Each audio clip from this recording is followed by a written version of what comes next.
পাম্পে লাইন আগের মতোই, জ্বালানি তেল শূন্য হওয়ার শঙ্কায় বাতিল হচ্ছে অনেক ক্রয়াদেশ, যাচ্ছে ভারতে, উৎকণ্ঠায় পোশাক শিল্প মালিকরা।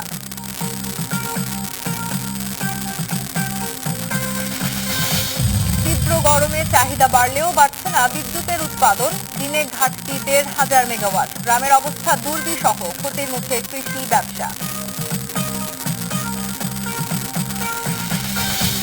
সুশাসন ও অর্থনৈতিক উন্নয়নে কাজ করছে সরকার। সংসদে প্রধানমন্ত্রী, এবছরই প্রাথমিকের শিক্ষার্থীরা পাবে স্কুল ড্রেস, পাটের ব্যাগ। ভার্চুয়াল কোর্ট প্রত্যাহার না হলে কাল থেকে লাগাতার আন্দোলনের হুঁশিয়ারি আইনজীবীদের। বিচার কাজে সংকট দেখছেন না অ্যাটর্নি জেনারেল।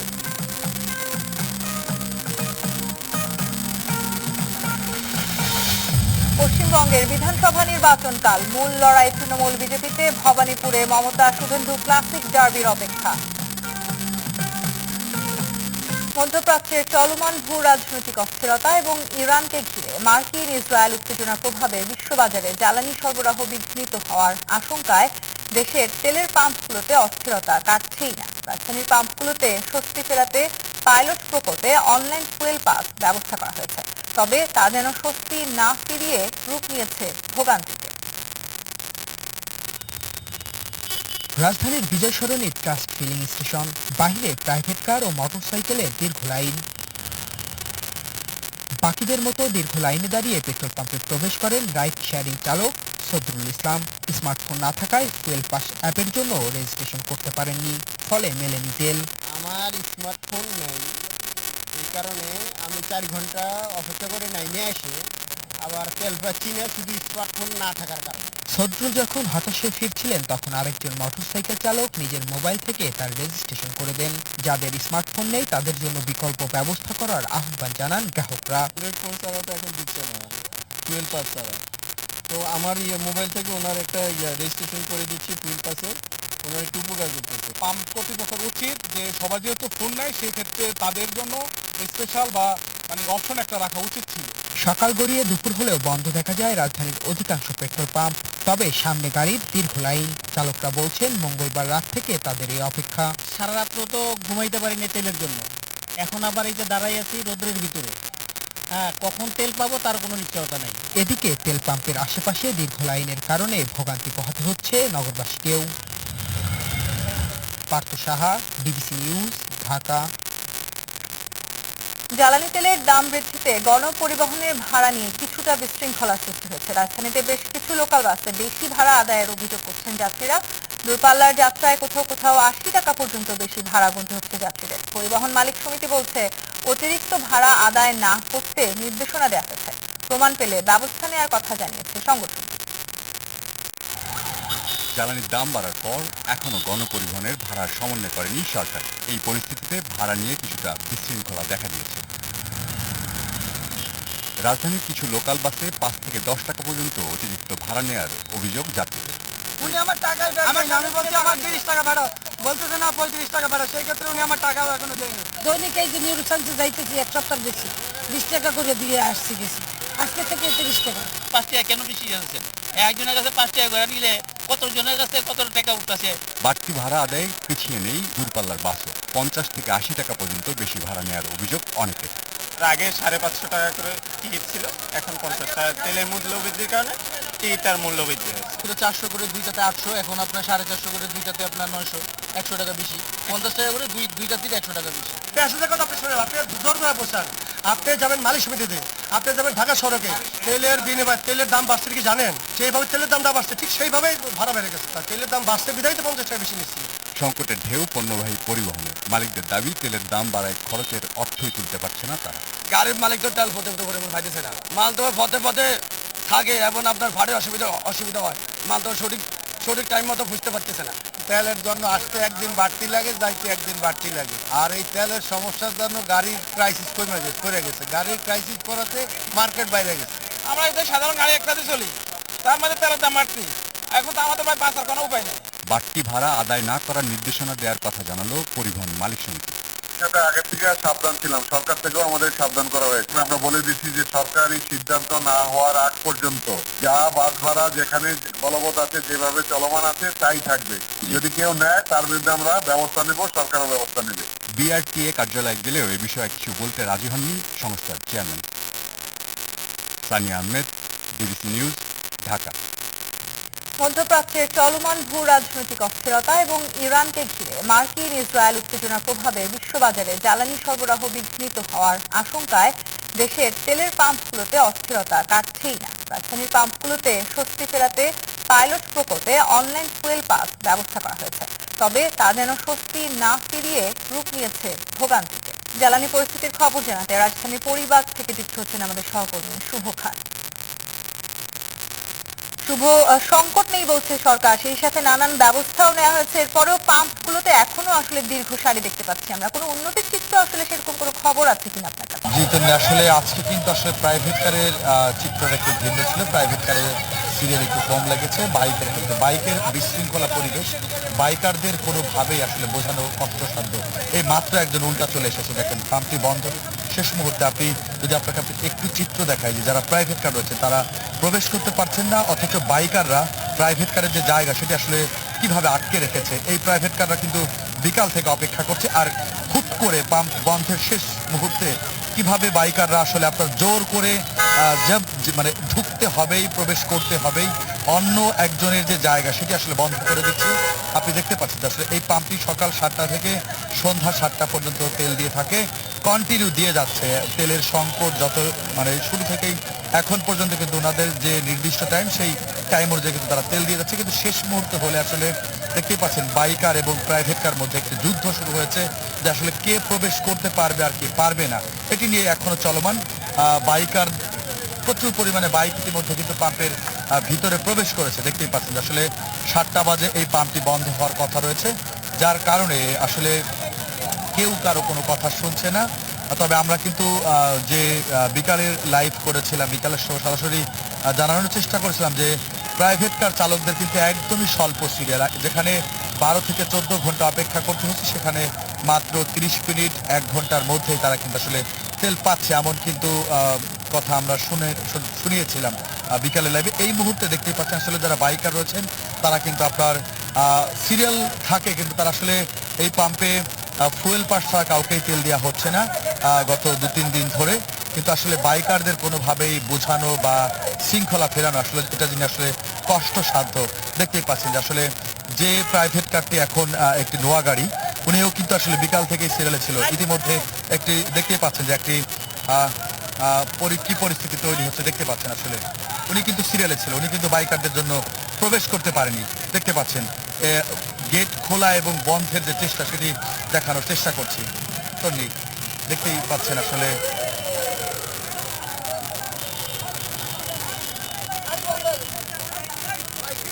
ওনার গাড়ি বন্ধ হয়ে যাবে যদি তেল না নিতে পারে। দেখতে পাচ্ছেন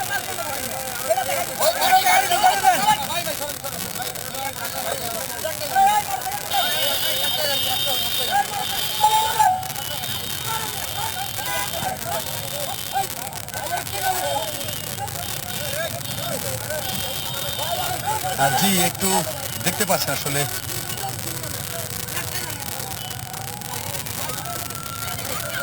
এখানে আসলে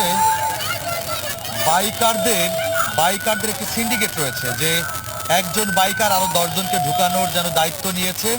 আসলে প্রাইভেট কার যারা, অনেকগুলো প্রাইভেট কার আসলে ঢুকতে পারেনি, টোটালি পুরো পাম্পের ভিতর শুধু বাইক। জি শুভ, ধন্যবাদ আপনাকে। গ্যাস বিদ্যুতের সংকটে ক্রয়াদেশ স্থগিত করছে বিদেশিরা, বাংলাদেশের অর্ডার চলে যাচ্ছে ভারতে। এমন তথ্য দিয়ে এনবিআর আয়োজিত প্রাক বাজেট আলোচনায় নবায়নযোগ্য জ্বালানি সরঞ্জাম আমদানি ও উৎপাদন পর্যায়ে কর ছাড় চেয়েছেন ব্যবসায়ীরা। জানান উচ্চ মূল্যস্ফীতির চাপে ব্যবসার খরচ বেড়েছে, এই অবস্থায় করমুক্ত আয়সীমা বাড়ানো সহ কর্পোরেট কর হার কমানোর দাবি ব্যবসায়ীদের। জুলাইয়ে প্রবৃদ্ধির পর অর্থবছরে টানা 8 মাসে নেতিবাচক ধারায় দেশের রপ্তানি আয়। এর মধ্যে সদ্য সমাপ্ত মার্চে রপ্তানি কমেছে সবচেয়ে বেশি, যা 18% কাছাকাছি। ধাক্কা লেগেছে তৈরি পোশাক, চামড়া, প্রক্রিয়াজাত কৃষিপণ্য সহ শীর্ষ 5 খাতেই। এই অবস্থায় এনবিআর আয়োজিত প্রাক বাজেট আলোচনায় ক্রয়াদেশ নিয়ে উদ্বেগ জানালেন ব্যবসায়ীরা। এজন্য নবায়নযোগ্য জ্বালানি সরঞ্জাম আমদানি এবং উৎপাদন পর্যায়ে কর ছাড় চান তারা। কাস্টমাররা বাইরের ওরা কিন্তু এখন ভয় পাচ্ছে, ওরা এখন বলা শুরু করে দিয়েছে তোমার দেশে তো আজ 2-3 মাস পরে তো তোমরা ইলেকট্রিসিটি থাকবে না। তোমাকে অর্ডার দিতে এখন আমাদের কিন্তু টপ ম্যানেজমেন্ট থেকে এখন না করা হচ্ছে। ঢাকা চেম্বার জানিয়েছে উচ্চ মূল্যস্ফীতির কষাঘাতে বেড়েছে ব্যবসার খরচ। এ অবস্থায় করের বোঝা না চাপিয়ে ব্যবসা সহায়ক কর কাঠামো তৈরি সহ করমুক্ত আয়সীমা বাড়ানোর দাবি জানায় ব্যবসায়ীরা। এ সময় রপ্তানি বান্ধব বাজেট প্রণয়নের কথা জানান এনবিআর চেয়ারম্যান। তবে কর্পোরেট কর কমানোর পরিকল্পনা নেই জানিয়ে বলেন ইচ্ছাকৃত কর ফাঁকি রোধে কঠোর পদক্ষেপ নেওয়া হবে। রেভিনিউ অথরিটি কিন্তু আপনার মূলত দুইটা কাজ, একটা হচ্ছে যারা কমপ্লায়েন্ট ট্যাক্স পেয়ার তাদেরকে, যেটা আপনি বললেন যে মানে এমপ্যাথেটিক্যালি দেখা, আবার যারা নন কমপ্লায়েন্ট তাদেরকে খুবই স্ট্রং মেজার নেওয়া। এখন একই অফিসার সে যখন প্রচুর নন কমপ্লায়েন্ট ট্যাক্স পেয়ারকে তার ডিল করতে হয় এবং হার্শ মেজার নিতে হয়, তখন তার নেচারের মধ্যে একটা হার্শ রিয়েলিটি চলে আসে। এগুলো আপনাদের বুঝতে হবে। অর্থনীতি সচল রাখতে রাজস্ব বাড়ানোর চাপ থাকলেও কমপ্লায়েন্স করদাতাদের হয়রানি কমানোর প্রতিশ্রুতি দেন NBR chairman. Rifat Tasnupa, DBC news, Dhaka. দুঃসহ গরমে অস্বস্তি আর আতঙ্কের নাম বিদ্যুৎ বিভ্রাট। গরমে বিদ্যুতের চাহিদা বাড়লেও বাড়ছে না উৎপাদন, আর ঘাটতি মোকাবিলায় প্রতিদিন বাড়ছে লোডশেডিং। বিদ্যুৎ বিভাগের দাবি, দৈনিক বিদ্যুতের সর্বোচ্চ চাহিদা ছাড়িয়েছে 16,000 মেগাওয়াট, আর চাহিদার বিপরীতে যোগান 14,000 মেগাওয়াটের কিছু বেশি। তাতে গড়ে ঘাটতি থাকছে 1,500 মেগাওয়াট, যদিও বাস্তবে লোডশেডিংয়ের তীব্রতা অনেক বেশি। সূর্যের প্রচণ্ড উত্তাপ, আকাশ থেকে যেন আগুন ঝরছে। গ্রীষ্মের এই তাপপ্রবাহে আতঙ্ক হয়ে দেখা দিয়েছে লোডশেডিং বা বিদ্যুৎ বিভ্রাট। নগরে বড় শহরে বিদ্যুৎ না থাকার যন্ত্রণা খানিকটা কম হলেও গ্রামে ভোগান্তি চরম পর্যায়ে। সবচেয়ে বেশি অভিযোগ পল্লী বিদ্যুতের বিরুদ্ধে। কোনো কোনো এলাকায় দিনে 15 ঘন্টায় থাকছে না বিদ্যুৎ, আবার কোথাও কোথাও দিনে 4 ঘন্টাও মেলে না সরবরাহ। সারাদিন তো কারেন্ট যায় আসে, এবার সন্ধ্যায় হয় আর মনে করুন যে কারেন্ট জায়গা দিনে 3 ঘন্টা কি 3.5 ঘন্টা থাকে। আপনারও একই অবস্থা। প্রতিদিনই লোডশেডিং, প্রতিদিনই বিদ্যুৎ না থাকার কারণে আমাদের বাচ্চা কাচ্চার লেখাপড়া খুবই ক্ষতি হইতেছে। বিদ্যুৎ বিভাগের অব্যবস্থাপনায় বিপাকে গ্রাহক, বিশেষ করে ক্ষুদ্র ও মাঝারি খাতের উদ্যোক্তাদের রুটি রুজিতে আঘাত হয়ে এসেছে। এখন তো কারেন্টই থাকে না, কাজই করতে পারি না। আমাদের যে বেতনের টাকা ওই হাজিরার টাকাই উঠে না। টাইম দিয়ে দিই, টাইম টু টাইম কাজ ডেলিভারি দিতে পারি না। আবার সন্ধ্যার পর পুলিশে চাপ দেয় দোকান বন্ধ করতে হইব, নয় জরিমানা করো। বিদ্যুৎ না থাকার কারণে আমার গাড়ি চার্জ হইতেছে না, বাসা পানির সমস্যা হইতেছে। সংকট শুধু বাসাবাড়ি বা ব্যবসায় নয়, পৌঁছে গেছে ফসলের মাঠেও। ইরির জমি ফেটে চৌচির, বিদ্যুতের অভাবে অলস পড়ে আছে সেচ যন্ত্র। ধান ফুইলা বাড়িতেছে না, ধান থুর মানে গেইতেছে, আমার সমস্যা ক্ষতি। তেলও দিতেছে না, যে তেলটা চালাবো। বিশ্লেষকরা বলছেন, খাদ্য নিরাপত্তা ও গ্রামীণ অর্থনীতির গতি ধরে রাখতে নিরবচ্ছিন্ন বিদ্যুৎ নিশ্চিত করার কোনো বিকল্প নেই। তাপমাত্রা বাড়ার সাথে সাথে এই চাহিদা সামনের দিনগুলোতে 17,500 মেগাওয়াটও ছাড়িয়ে যেতে পারে। আমাদের এই যে আন্তর্জাতিক বাজারের জীবাশ্ম জ্বালানির উপর মাত্রাতিরিক্ত নির্ভরতা, এটা থেকে গ্র্যাজুয়ালি বের হয়ে আসতে হবে। সেই সাথে আমাদের বিভিন্ন খাতে জ্বালানি দক্ষতা বাড়াতে হবে এবং জ্বালানির অপচয়কে রোধ করতে হবে।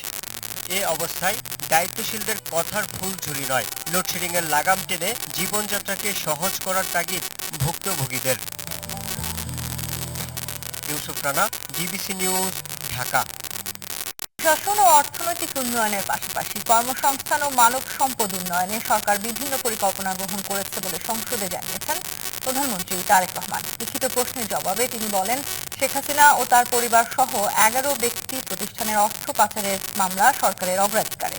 চলতি অর্থবছর থেকেই প্রাথমিক বিদ্যালয়ের শিক্ষার্থীদের সরকার স্কুল ড্রেস, পাটের তৈরি ব্যাগ ও জুতা দেওয়া হবে বলেও জানান সরকার প্রধান।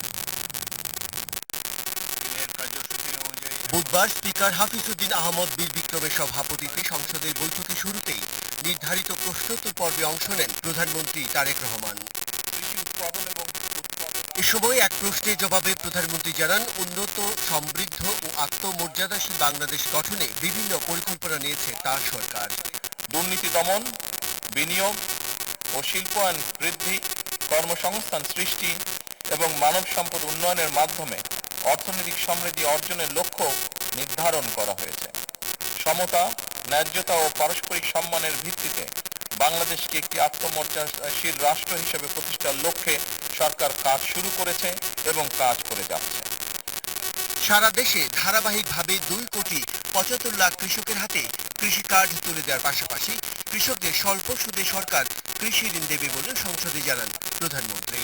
এই কার্ডের মাধ্যমে কৃষি উপকরণ বিতরণ, সরকারি ভর্তুকি ও প্রণোদনা প্রদান, স্বল্প মূল্যে কৃষি যন্ত্রপাতি সরবরাহ, ন্যায্য মূল্যে সেচ সুবিধা, সহজ শর্তে কৃষি ঋণ, কৃষি বীমা সুবিধা, এই সকল বিষয় আমরা কৃষকদের কাছে পৌঁছে দেওয়ার চেষ্টা করব। দেশের সকল কৃষককে আমরা এই কার্ড প্রদান করব, যার পরিমাণ প্রায় 2,75,00,000 কৃষক। আরেক প্রশ্নের জবাবে প্রধানমন্ত্রী জানান, চলতি অর্থবছর থেকেই প্রাথমিক বিদ্যালয়ের শিক্ষার্থীদের স্কুল ড্রেস, পাটের তৈরি স্কুল ব্যাগের পাশাপাশি জুতাও দেবে সরকার। মাননীয় স্পিকার, স্কুল ড্রেসের পাশাপাশি আমরা বাচ্চাদেরকে বাংলাদেশের তৈরি আমাদের একসময় যে সোনালী আঁশ বলতাম, সেই জুট থেকে, পাট থেকে তৈরি আমরা বাচ্চাদেরকে স্কুল ব্যাগ দিব এবং একই সাথে ড্রেসের পাশাপাশি একই সাথে আজকে সকালে মাননীয় স্পিকার একটি পরিকল্পনা গ্রহণ করেছে। আমরা চেষ্টা করছি প্রাইমারি স্কুলের বাচ্চাদেরকে আমরা জুতো সরকার থেকে দেব, জুতাও দেওয়ার চেষ্টা করছি। হামে আক্রান্ত হয়ে শিশু মৃত্যুর ঘটনায় দুঃখ প্রকাশ করেন সরকার প্রধান। দুঃখজনক, আমরা অনেকগুলো শিশুর প্রাণ ঝরে গিয়েছে, আমাদের মাঝে থেকে চলে গিয়েছে, বাট সামনে আমরা চেষ্টা করছি যাতে আমরা এই পুরো সিচুয়েশনটাকে ম্যানেজ করতে পারি। চিফ হুইপ নুরুল ইসলামের এক অনির্ধারিত প্রশ্নের জবাবে প্রধানমন্ত্রী জানান, স্বৈরাচার সরকারের সময় যাদেরকে সারের ডিলারশিপ দেওয়া হয়েছিল সেগুলো বাতিল করা হবে। এ ব্যাপারে যদি পুরো সংসদের সম্মতি থাকে, নিশ্চয়ই সরকার দ্রুত এই ব্যবস্থা গ্রহণ করবে। বিজয় কুমার দাস, ডিবিসি নিউজ, ঢাকা। 6 মাসের হামের টিকা সহ সব ধরনের টিকার মজুদ পর্যাপ্ত আছে বলে জানিয়েছেন স্বাস্থ্যমন্ত্রী সর্দার মোহাম্মদ শাখাওয়াত হোসেন। তিনি জানান, জেলা হাসপাতাল, উপজেলা স্বাস্থ্য কমপ্লেক্সে পর্যাপ্ত লোকবল নিয়োগ সহ চিকিৎসকদের নিরাপত্তায় 10 জন করে সশস্ত্র আনসার নিয়োগ করা হবে। বুধবার বাংলাদেশ মেডিকেল বিশ্ববিদ্যালয়ে এক অনুষ্ঠানে তিনি এই কথা বলেন। রাজধানী শাহবাগের সুপার স্পেশালাইজড হাসপাতালে চীনের কুনমিং মেডিকেল বিশ্ববিদ্যালয় ও বাংলাদেশ মেডিকেল বিশ্ববিদ্যালয়ের মধ্যে একটি যৌথ সার্জিক্যাল ক্লিনিক চালুর লক্ষ্যে একটি সমঝোতা স্মারক স্বাক্ষর অনুষ্ঠানের আয়োজন করা হয়। এ সময় চীনের রাষ্ট্রদূত ইয়াও ওয়েন বলেন, দুদেশের চিকিৎসা ক্ষেত্রে সহযোগিতার জন্য এটা আরও একটি অর্জন। দেশের অন্যান্য বিভাগেও চিকিৎসা সহায়তা বাড়ানোর অনুরোধ জানান স্বাস্থ্যমন্ত্রী।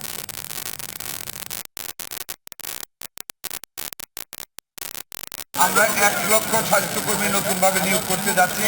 প্রসেস হচ্ছে, আমরা 500 হসপিটালে ইনক্লুডিং অল দ্য উপজেলার সকল উপজেলা হেলথ কমপ্লেক্সে আমরা 10 জন করে সশস্ত্র আনসার নিয়োগ করতে যাচ্ছি ইনশাল্লাহ। দুদেশের চিকিৎসার ক্ষেত্রে সহযোগিতার জন্য এটা আরও একটি অর্জন। যৌথভাবে রোগ নির্ণয় ও চিকিৎসা, চিকিৎসকদের প্রশিক্ষণ ও দক্ষতা উন্নয়নে আমরা একসাথে কাজ করতে পারবো। জুন থেকে জাপানের টোকিওতে সরাসরি ফ্লাইট চালুর উদ্যোগ নিয়েছে সরকার। বেসামরিক বিমান পরিবহন ও পর্যটন প্রতিমন্ত্রী এম রশিদুজ্জামান মিল্লাত সচিবালয়ে সাংবাদিকদের এই তথ্য জানান। তিনি বলেন, 14টি বোয়িং কেনার কথা ভাবছে সরকার। এ ব্যাপারে সিদ্ধান্ত আসবে 30 এপ্রিলের মধ্যে। 2-3 বছরের মধ্যে কিছু উড়োজাহাজ লিজ নিয়ে বিমানকে লাভজনক করার পরিকল্পনা নেওয়া হচ্ছে বলেও জানান প্রতিমন্ত্রী। অবিলম্বে ভার্চুয়াল বিচার কাজ প্রত্যাহার না করলে আগামীকাল কালো পতাকা মিছিল সহ লাগাতার আন্দোলনের হুঁশিয়ারি দিয়েছেন আইনজীবীরা। অন্যদিকে রাষ্ট্রের সর্বোচ্চ আইন কর্মকর্তা বলছেন, বৈশ্বিক পরিস্থিতিতে ভার্চুয়াল কোর্ট সাময়িক, তবে এতে এখনো পর্যন্ত বিচার কাজে কোনো সংকট দেখা যাচ্ছে না। পাশাপাশি আইনজীবীদেরও তেমন কোনো সমস্যা হচ্ছে না বলে জানান অ্যাটর্নি জেনারেল। বৈশ্বিক জ্বালানি পরিস্থিতিতে বুধবার ভার্চুয়ালি চলে সুপ্রিম কোর্টের বিচার কাজ। এ সময় নিজ কার্যালয়ে বসেই মামলার শুনানি করেন অ্যাটর্নি জেনারেল। বিদ্যুৎ ও জ্বালানি সাশ্রয়ে সপ্তাহে 2 দিন সাময়িক সময়ের জন্য ভার্চুয়াল কোর্ট চলবে জানিয়ে তিনি বলেন, এটি বিচার বিভাগের জন্য ইতিবাচক সিদ্ধান্ত। সুবিধা এবং অসুবিধার ভারসাম্যটা কেমন সেটা লক্ষ্য করতে হবে, এবং তার সঙ্গে অবশ্যই যে আমাদের যে উদ্দেশ্য নিয়ে এটা করা, যদি আসলে আমাদের ন্যাশনাল ইকোনমিতে যদি কোনো কন্ট্রিবিউশন রাখে, যদি কোনো বাড়তি চাপ আমরা না ফেলতে পারি, কিংবা আমরা যদি কোনো চাপ সংবরণ করতে পারি, সেটাকে ওটা আমার মনে হয় সবার পজিটিভলি দেখা উচিত। তবে পাল্টা অভিযোগ রয়েছে আইনজীবীদের। এদিন সুপ্রিম কোর্টে ভার্চুয়াল বিচার কাজ প্রত্যাহারের দাবিতে বিক্ষোভ মিছিল করেন তারা। পরে আইনজীবীরা বলেন, এই সিদ্ধান্ত অবিলম্বে প্রত্যাহার না করলে বৃহস্পতিবার কালো পতাকা মিছিল সহ লাগাতার আন্দোলন করবেন তারা। কোনো অভিযোগ অনুযোগ নয়, বাস্তবতার আলোকে আজকের মধ্যেই এই সিদ্ধান্ত প্রত্যাহার না হলে আগামীকাল কালো পতাকা মিছিল সহ লাগাতার আন্দোলন সংগ্রাম ঘোষণা করা হবে। শুনানির সময় আমাদের অনেক রেফারেন্স লাগে, বই লাগে, তথ্যপত্র লাগে। এই শুনানিটা কোনোভাবেই ভার্চুয়ালি করা সম্ভব না। সেই ক্ষেত্রে গুরুত্বপূর্ণ অনেক মামলা শুনানিকালে নষ্ট হওয়ার সম্ভাবনা তৈরি হয়েছে। গত 20 এপ্রিল এক বিজ্ঞপ্তিতে বৈশ্বিক জ্বালানি পরিস্থিতি বিবেচনায় সুপ্রিম কোর্টের উভয় বিভাগে বুধ ও বৃহস্পতিবার বিচার কাজ ভার্চুয়ালি অনুষ্ঠিত হবে বলে জানানো হয়। নাজমুল হুদা, ডিবিসি নিউজ, ঢাকা। দীর্ঘ এক দশক পর চাঞ্চল্যকর সোহাগী জাহান তনু হত্যা মামলায় সাবেক ওয়ারেন্ট অফিসার হাফিজুর রহমানকে গ্রেপ্তার করা হয়েছে। পরে জিজ্ঞাসাবাদের জন্য তার 3 দিনের রিমান্ড মঞ্জুর করেছে আদালত। বিকেলে তাকে কুমিল্লার জ্যেষ্ঠ বিচারিক হাকিম আদালতে হাজির করে 7 দিনের রিমান্ড আবেদন করা হয়। শুনানি শেষে বিচারক মুমিনুল হক 3 দিনের রিমান্ড মঞ্জুর করেন। এর আগে কেরানীগঞ্জ থেকে তাকে গ্রেপ্তার করা হয়। গত 6 এপ্রিল এই আলোচিত মামলায় সন্দেহভাজন সার্জেন্ট জাহিদ, অবসরপ্রাপ্ত ওয়ারেন্ট অফিসার হাফিজুর রহমান ও সৈনিক শাহিনুল আলমের ডিএনএ নমুনা ক্রস ম্যাচ করার জন্য আদালতের অনুমতি চাওয়া হয়। এ পর্যন্ত মামলায় 80টি ধার্য তারিখ পার হয়েছে এবং 4টি সংস্থার 7 তদন্ত কর্মকর্তা মামলাটি পরিচালনা করেছেন। এদিকে তনুর বাবা, মা ও ছোট ভাই রুবেল হোসেন কুমিল্লায় আদালতে উপস্থিত হন। তাদের জবানবন্দি নেওয়ার প্রক্রিয়া শুরু হয়েছে। শিবির ও ছাত্রদলের দফায় দফায় সংঘর্ষের পর থমথমে পরিস্থিতি বিরাজ করছে চট্টগ্রামের সিটি কলেজে বন্ধ শ্রেণী কার্যক্রম। শিবিরের আহত কর্মীদের দেখতে গিয়ে ডাকসু পিপি অভিযোগ করেন, শিক্ষা পরিবেশ নষ্ট ও ক্যাম্পাসকে অস্থিতিশীল করার জন্য বহিরাগতদের নিয়ে হামলা করেছে ছাত্রদল। অন্যদিকে ছাত্র শিবির সহিংস রাজনীতি করছে বলে পাল্টা অভিযোগ ছাত্রদলের। এ ঘটনায় এখনো কোনো মামলা না হলেও অস্ত্রধারীদের খোঁজে মাঠে নামছে পুলিশ। মঙ্গলবার দফায় দফায় সংঘর্ষের পর চট্টগ্রামের সিটি কলেজে প্রবেশ মুখে মোতায়েন করা হয় অতিরিক্ত পুলিশ। শ্রেণী কার্যক্রম বন্ধ থাকায় বুধবার ক্যাম্পাসে আসা শিক্ষার্থীদের ফেরত পাঠায় পুলিশ ও কলেজ কর্তৃপক্ষ। সংঘর্ষে আহত ছাত্র শিবির কর্মীদের দেখতে নগরের একটি বেসরকারি হাসপাতালে যান ডাকসুর ভিপি সাদিক কায়েম। সাক্ষাৎ করেন নগর পুলিশ প্রধানের সঙ্গেও। সাদিক কায়েমের অভিযোগ, শিক্ষার পরিবেশ নষ্ট করতেই বহিরাগত নিয়ে হামলা করেছে ছাত্রদল। প্রশ্ন তুলেন প্রশাসনের ভূমিকা নিয়েও। তারা রামদা নিয়ে যাচ্ছে, চাপাতি নিয়ে যাচ্ছে, স্টাম নিয়ে যাচ্ছে, কিন্তু পুলিশ দেখেও না দেখে ভান করে আছে, যেটা আমরা ফেস্টিভালে এমন দেখতে পাইতাম।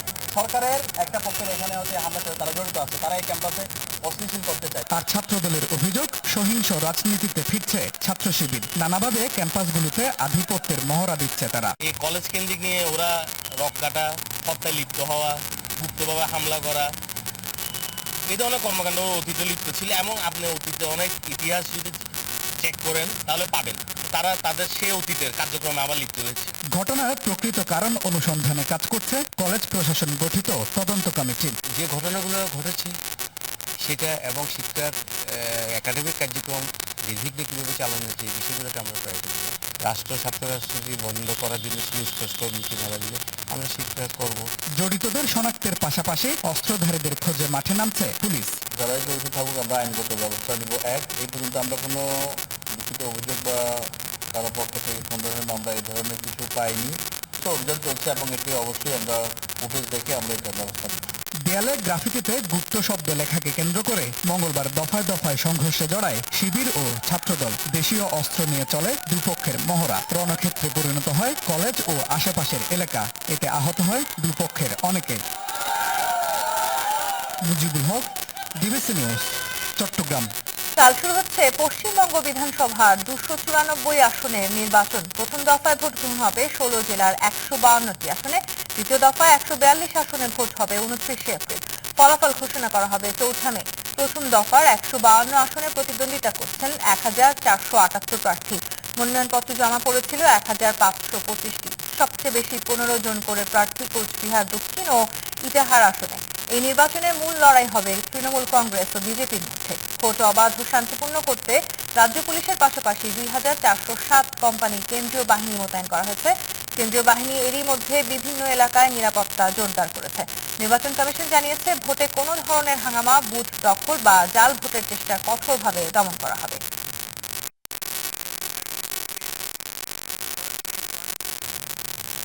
ঘরের মেয়ে মমতা নাকি বহিরাগত শুভেন্দু? পরিবর্তনের হাওয়ায় পশ্চিমবঙ্গের সব থেকে নজরকাড়া বিধানসভা কেন্দ্র ভবানীপুর কাকে বেছে নেবে, সেটাই এখন কোটি টাকার প্রশ্ন। ভবানীপুরের ভোটাররা অনেকেই মমতা শুভেন্দুর লড়াইকে তুলনা করছেন ক্লাসিক ডার্বি লড়াইয়ের সঙ্গে। 2021 সালের বিধানসভায় নন্দীগ্রামে শুভেন্দুর মুখোমুখি হয়েছিলেন মমতা। ঘটে অঘটন, নিজের দল তৃণমূল কংগ্রেস রাজ্যে বিপুল জয় পেলেও নন্দীগ্রামে হেরে যান মমতা। এরপর নিজের এলাকা ভবানীপুর থেকে উপনির্বাচনে জিতে মুখ্যমন্ত্রিত্ব টিকিয়ে রাখেন তিনি। এরপর 5 বছরে ভবানীপুরের আদিগঙ্গা থেকে অনেক জল বয়ে গিয়েছে। এবার 2026 মমতার গড় ভবানীপুরে মমতাকে হারানোর চ্যালেঞ্জ জানিয়েছেন শুভেন্দু। মমতা শুভেন্দু ডুয়েল 2 দেখছে এখন রাজ্যবাসী। ভোটার বিন্যাসে ভবানীপুরকে বলা হয় মিনি ভারতবর্ষ। মুসলিম ভোট ভবানীপুরে প্রায় 24%, বাকি 76%-র মধ্যে আবার শিখ, খ্রিস্টান, হিন্দুদের ভোট। হিন্দুদের মধ্যে আবার মারোয়ারি, গুজরাটিদের ভোট বেশ অনেকটাই। ভবানীপুরের ভোটারদের মন জয় করতে বিজেপির ইশতেহারের বাইরে পৃথক ইশতেহার ঘোষণা করেছে শুভেন্দু। লোকসভা ভোটেও ভবানীপুরে 2টি পৌরসভা ওয়ার্ডে লিড নিয়ে চমক দেখিয়েছে বিজেপি। কিন্তু ভবানীপুরের ভোটারদের মন কার দিকে? জোড়া ফুলে পাল্লা ভারী না পদ্মে? ভবানীপুরে যে আছে উনি থাকবেন, যা কাজ করেছেন, আর চেঞ্জ করতে পারবেন না এখানে। জলের সব কিছু ব্যবস্থা আছে, তার মধ্যে আবার মহিলাদেরকে ওই বলে লক্ষ্মী ভাণ্ডার, সপ্তসাথী, এসব সবাই হেল্প পায়। অমুসলিম প্রায় 76% ভোটারদের মধ্যে 42% বাংলাভাষী বাঙালি, বাকি 34% অন্য ভাষাভাষী অবাঙালি ভোটার। অবাঙালি এই ভোটারদের মধ্যে বিজেপির প্রভাব অনেকটাই বেশি। বিগত ইলেকশনে যা রিপোর্ট বলছে সেই রিপোর্ট ভিত্তিতে এবারে আমার যতজন কাগজে পড়াফড়া হয়েছিল দেখি 70-80 এগুলো সেগুলো বিজেপির অনেকটাই স্ট্রং জায়গা। কিছুই বোঝা যাচ্ছে না, কিন্তু যা প্রচার সব রকমই একই চলছে। নানা ভাষা, নানা মত, নানা পথ। বনেদিয়ানার পাশাপাশি আছে সাধারণ মানুষের সাধারণ জীবনধারা। বৈচিত্র্যে ভবানীপুরে মমতা বনাম শুভেন্দুর বাইনারিতে অন্যান্য দলের প্রার্থিতা কার্যত ফিকে। ভবানীপুরবাসী এখন ঠিক করবে এই দুজনের মধ্যে কার মুখ হাসবে শেষ হাসি। BBC news desk. গুরুত্বপূর্ণ সমুদ্রপথ হরমুজ প্রণালী মুক্ত করা এবং জাহাজ চলাচল স্বাভাবিক করার উপায় খুঁজতে লন্ডনে বৈঠকে বসতে যাচ্ছে 30টির বেশি দেশের প্রতিনিধিরা। ফ্রান্স ও যুক্তরাজ্যের উদ্যোগে বুধবার থেকে শুরু হচ্ছে 2 দিনের এই বৈঠক। এদিকে হরমুজ প্রণালীতে অন্তত 3টি কন্টেইনার জাহাজে হামলা চালানো হয়েছে। এর মধ্যে 2টি জাহাজ জব্দ করেছে IRGC। উচ্চ পর্যায়ের বৈঠকে অংশগ্রহণকারী দেশগুলোর সামরিক পরিকল্পনাবিদ, প্রতিরক্ষামন্ত্রী ও সেনা কর্মকর্তাদের উপস্থিত থাকার কথা রয়েছে। পরিস্থিতি অনুকূলে থাকলে হরমুজ প্রণালীতে জাহাজ চলাচল নিরাপদ ও সুরক্ষিত রাখতে যুক্তরাজ্য ও ফ্রান্সের নেতৃত্বাধীন একটি আন্তর্জাতিক মিশনে যোগ দিতে ইচ্ছুক তারা। ইউরোপ, এশিয়া ও মধ্যপ্রাচ্যের 50টি দেশ হরমুজ ইস্যুতে যুক্তরাজ্য, ফ্রান্স প্রস্তাবিত আন্তর্জাতিক মিশনের সদস্য হতে আগ্রহ প্রকাশ করেছে বলে জানিয়েছে রয়টার্স। অন্যদিকে ওমান উপকূলে একটি পণ্যবাহী জাহাজে হামলা চালিয়েছে ইরানের বিপ্লবী গার্ড বাহিনী। সামুদ্রিক নিরাপত্তা সূত্রগুলো জানিয়েছে লাইবেরিয়ার পতাকাবাহী আরেকটি কন্টেইনার জাহাজও গুলিবর্ষণের শিকার হয়েছে।